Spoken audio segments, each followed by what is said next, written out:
I've been reading through Matthew, and I got to the section where Jesus is teaching in parables. And his disciples come to him and ask him why he's teaching in parables. And he goes on to say that there's going to be many that won't understand because their hearts are hard. But right after that, he says to them, "But blessed are your eyes, for they see, and your ears, for they hear. For truly, I say to you, many prophets and righteous people longed to see what you see, and did not see it, and to hear what you hear, and did not hear it." This got me to thinking about a friend of mine several years ago. We were in Sunday school, and he was teaching about just our relationship and how we have the Holy Spirit living within us. And he was drawing the contrast to the Old Testament prophets and just righteous people, as Jesus was talking about here, that the difference in the relationship they had with God and that we have with God. And he began to kind of paint a picture of imagining you were sitting across the table from one of these Old Testament prophets, let's say Elijah. And he just began, talking about what would be some of the questions they would ask. What would it be like to have the Holy Spirit living inside of you? Because they had times of that, but they didn't have that constant communion with God that we do because the Holy Spirit resides within us. And so he was painting this picture, and I left that day and began thinking about this more. And it became almost a conviction to me because I pictured this same scenario of this prophet sitting across the table from me, asking me what it was like to have the Holy Spirit and to have salvation and all of these things that go with the fact that the God of the universe lives inside of me.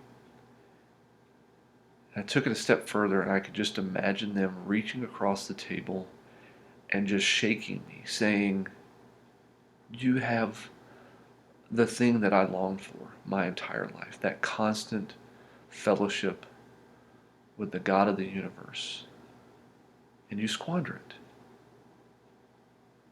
You get up in the mornings and you go about your day as if nothing is really all that different about you." I longed for that. I wanted that. And I was not able to have that. And you have this unbelievable gift,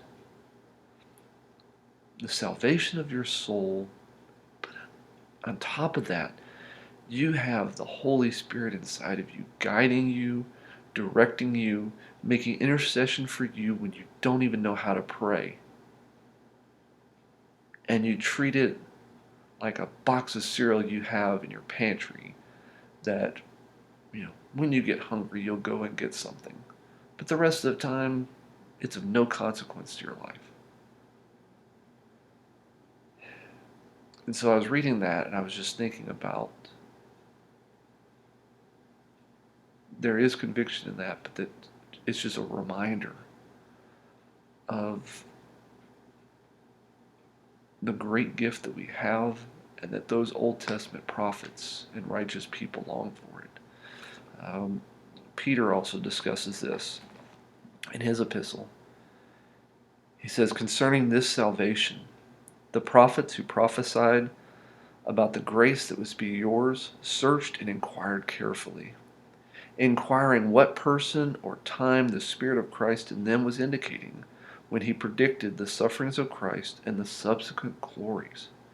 It was revealed to them that they were serving not themselves but you, and the things that have now been announced to you through those who preach the good news to you by the Holy Spirit sent from heaven, things into which angels long to look."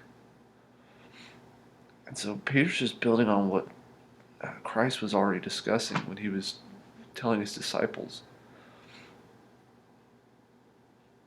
that this relationship we have, it would boggle the mind of the Old Testament prophets. They knew it was coming and they longed for it. But that was not for them to have. they had the relationship that they had with God.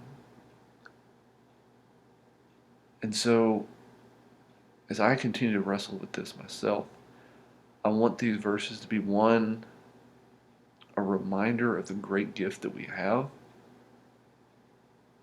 that we do have redemption through Christ, and that we have the great Comforter living within us, guiding us and directing us and teaching us all new things each and every day. But in those times where we get flippant with that relationship, it's my hope that these verses would come back and remind us of just this great gift that we have and that it's not to be treated lightly. So I hope this has been encouragement to you, and just thought I would try this out instead of writing a blog post about it. So see you later.